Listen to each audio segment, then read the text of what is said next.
We mentioned about the idea of saying thank you, recognizing HaKadosh Baruch Hu's tremendous chesed that He does for us, and that's what the Yid is. He lives Sakar Satoiv. Everything is recognizing HaKadosh Baruch Hu. And that's why the midah of Klal Yisrael is so strong. We mentioned also that Ammon Moav can't marry a Jewish girl. If a convert comes from Ammon Moav, can't marry a Jewish girl because the Pasuk says they didn't greet you with bread and water. When you're in the Midbar, hungry nation, traveling through a desert, they don't come out and greet you with bread and water. And the Ramban learns because, you know why? Because Ammon Moav, why do you exist?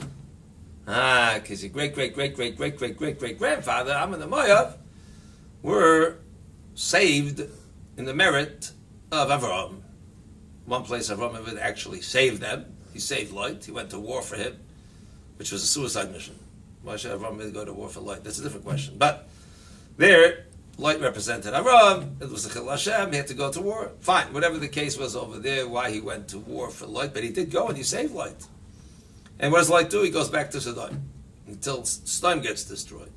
And why is Lot saved again? Because Avraham. And the merit of Avraham. So the whole nations of Ammon and Moav would come about from Lot because it's because of Avraham. So they should have had a Hakar Satoiv. You should recognize the good about the Jewish people. Now, when we think about that, it's really unbelievable. You're talking about 5 centuries earlier. We're in the year now, in an English Goyish calendar, 2019. It's like going back to the year 1500. So my grandfather did your grandfather a favor. It's all the way back, so you have to do me now a favor. I mean, like, who even has Hakar Satoiv to what you did to me 10 years ago? No, I don't remember what happened 500 years ago. But they should have had it in the history books. Ammon and Moav that we were saved the sons of Avraham. And since the Jewish people carry on the name of Avraham, so therefore we owe our existence to Avraham, so we have to show it by going on and greeting the Jewish people, the bread and water, as recognition of that Toiv. And if you don't do that, says the Torah, sorry, if Ammon becomes a Jew, or Moav becomes a Jew, they cannot marry a Jewish girl because we don't want to contaminate our genes of Hakar Satoiv. That's what the Klal Yisrael is, and therefore we can't ruin that. They can be Jewish, but they can't become part of the Jewish people, marrying to a Jewish girl from a Jewish home. They can marry Gioris, because we don't want to contaminate the genes of Hakar Satoiv, says Ramban. It's an amazing thing. So we see certainly that this whole idea of Hakar Satoiv is the foundation of Klal Yisrael. Why? Because again, once we recognize Toiv, we go back to the Makar, HaToiv of HaKadosh Baruch Hu, all the Toiv that He does. And just to share some famous stories, these are known, but just to bring us, I think, at least to hone in on this, to bring home the idea of how you see the Gedolim lived Hakar Satoiv. Avigdor Miller was the epitome, someone with HaKadosh Baruch Hu, thanking Hashem for everything. He even, I just saw a story that he was at a doctor, a hospital, he was 93, and the nurse had laid out for him something on the table, said, that's for your teeth. He says, for my teeth? What do I need it for my teeth for? He says, well, your false teeth, you take out and put in this container. He says, false teeth? I have all my teeth. She confirmed me, yeah, all teeth, 93 years old. I said, yes, I've thanked Hashem every day since I'm bar mitzvah for my teeth. Well, if you thank Hashem every day for your teeth, so it's bar mitzvah, you keep your teeth. You recognize the teeth. But he was obviously Avigdor Miller. But point of it was that, unfortunately, I heard Nebuch lost a grandson, a very dear grandson. And on the same day of the Levaya, I was told the story, is that night he gave his shir like he did regular. And people couldn't believe it. That night, his shir went on as regular. Someone approached him, I think, and asked him, Rebbe, you suffered such a tragedy, Rachmana litzlan, how do you function? And they'll just go on and give a shir. He says, well, if you'd be given $1 million for somebody took back 1,000, would you, get all upset? You'd be so thankful for the $1 million. They'd give a motion.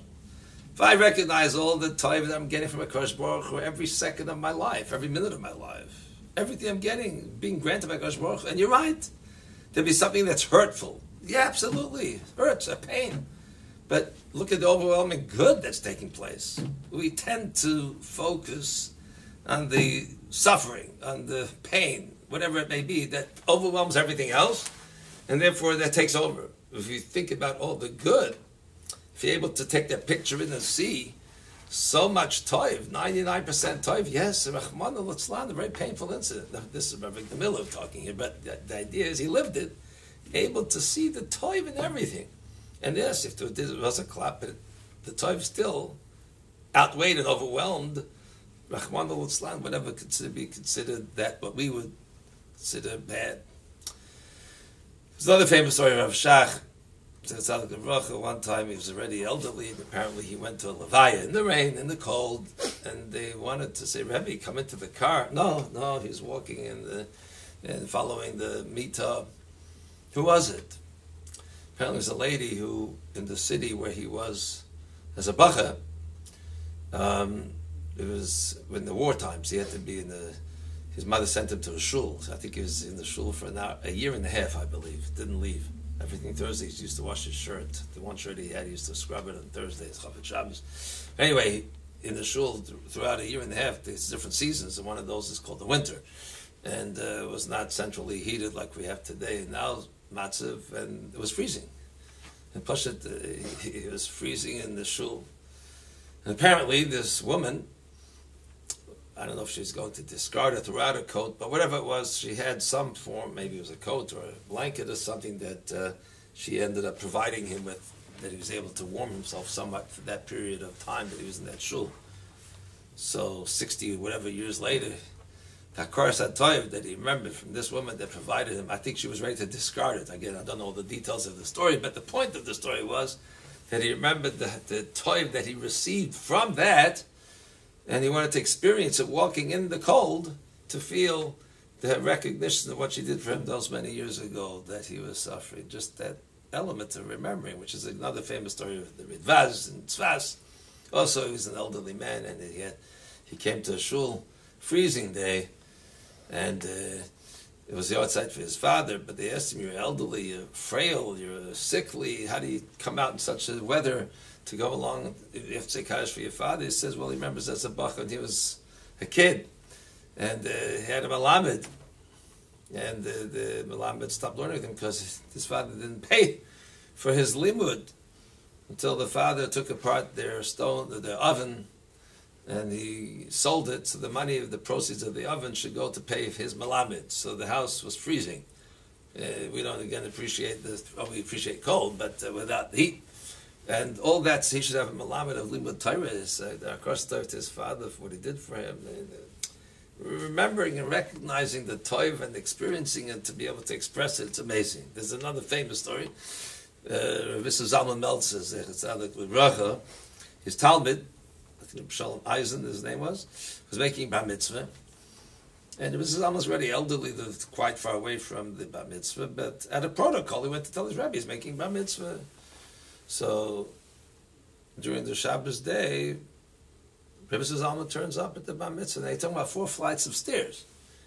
And he's talking about a distance of a walk, it took about an hour. And Shalom Eisen was shocked, and he felt terrible. He bothered his Rebbe to make that effort to come to the mitzvah. He runs over to ask Mechila, I didn't mean Chalila, Rebbe should come to the mitzvah. I was just having to give the covenant, telling the Rebbe, I'm making bar mitzvah. And he says, no, I owe you a debt of Akor Satoiv. A debt to me of Akor Satoiv. He was the Talmud. He says, yeah, you told me you're making bar mitzvah. So, but he just made a bris. How can you make a bar mitzvah? He just made a bris. You mean 13 years? Just went by like that in a flash? I have to do tshuva. What's going to be him getting older? For the hearer of tshuva, for that thought alone that inspired him of doing tshuva, the hearer, just the thought itself, of course the Toiv had to come. He exerted himself to walk the distance, go 4 flights of stairs. Of course the Toiv. Whatever he gained from it, but the fact that he's the recipient of something that someone else did without even thinking, is inadvertent. He didn't do him a favor and go along and say, Rebbe, I want to give you your tshuva. But the fact that he was recipient of that was enough to stir him to feel he has to go walk that distance to do Akor Satoiv. That concept of having Akor Satoiv. Another very famous story, Moshe Feinstein was in the car and being driven to Yeshiva. Anyway, he walked out and someone saw him holding his thumb. Apparently his thumb got stuck in the door when it was being closed. So someone, it was incredible, Rebbe, how could you go in the car with that excruciating pain and not say anything and just walk out? Says, what do you mean? He did me a favor, the driver. He gave me a ride. How could I say anything to him? I mean, he's in pain. No, he's doing me a favor. How can I not? Again, these are malachim, but they show us at least the concepts, how they view things as whatever. And believe me, the Bachas covet was to take Rav Moshe. Rav Moshe looking now, he's doing me a favor. The way that we tend to think that I'm doing you the favor, I'm doing you. No, if I'm a recipient of something, however which way it goes, then the person recognizes the taiv in it. It's the limud. Another famous story of Rav Schwab, Schwab, at 75 he was confined to a wheelchair for the rest of his life. Someone asked him, Rebbe, you're not depressed? Man, you're told you have to go into a wheelchair for the rest of your life. He's not depressed. What do you mean? 75 years of good legs? I should be depressed. I didn't have to get new legs 20 years ago. I had 75 years of service of good legs. The way that we view things is an amazing concept of how to take things in life. The famous Gemara, I think it was Rabbi Eli Yelen, the Gemara says he was married, and then his wife was not on the same page as him. Famous Gemara, he wanted to have supper, he asked for chicken, she gave him spaghetti, he asked for spaghetti, she gave him chicken. One of those types of situations. And one day, he got chicken. And he couldn't believe it. He asked for chicken, he got chicken. He asked his son what happened. He said, I told Ma you wanted spaghetti. She made the chicken. But you can't do that. You can't, Shana Dibur. But anyway, the question came to him, he says, why are you still married to her? Of course, I told you, what do you mean? She saves me from married to a woman after, well, look, Khalila, other situations. And she brings up my children. Now, someone pointed out an amazing point over here. She's bringing up my children. She's bringing up her children too. It's her children. But he's looking at it like, well, my children too. I'm gaining from it. She's doing something for my children. Ich bin makir toiv. I recognize the toiv in it. The marriage is here understood that the toiv part, what he's gaining, it's a tremendous lesson in understanding things that we have in life, so much that we expect more, because again, mentioned earlier, we have goyish way of thinking. We listen to what we deserve. You listen to the media, how they have advertisements, and usually the words are thrown out that you deserve. You deserve this, you deserve that. It's in there. You deserve. After all, you deserve this. They want to make you think that you deserve it, you should get it. But why do I deserve it? Why is it coming to me? The mindset becomes like that, so therefore, if I can get this, this, and that, why am I only getting this? I have a taina. What do you mean? Did you think why I got what I did get? And the person starts harping and realizing the type they did get, so he'll recognize that it's good. And then, you know what? He'll even recognize the next thing's also good. That also part, I got, yes, there's things which we look at as being negative, but the more we focus on the positive, the more we'll realize that the positive might even outweigh the negative. But things will even become positive from what we see, and what the tachlis, what the end result could be is I might become a better person. I might become, because of the struggles that I have to contend with, I might have grown. And for me, it's even that is growth. Even that is something that person has the hatava, the growth that comes from that. So there's so many areas where if we learn to be able to switch, and that's why Avram Avinu, it could be Mitamid Shel Avram Avinu, Ayin Toiva. Bilam was the opposite. The negative. He tried to find things about Klal Yisrael. Where's the Ra? He went to say, let me look over here, let me look over there. What's he looking for? What's he want to do? Hashem said they're blessed. But if I can look in a situation where I can create a bad situation, then Klala can be effective. That's what a Klala is.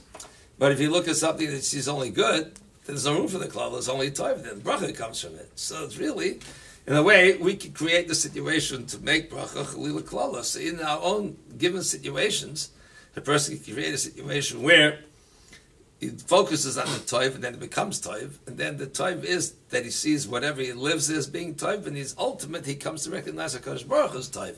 But it comes about also from the fact that we realize when other people do things for us, to be makir tov to them, and that will ultimately bring us to that chorus hatov of HaKadosh Baruch Hu.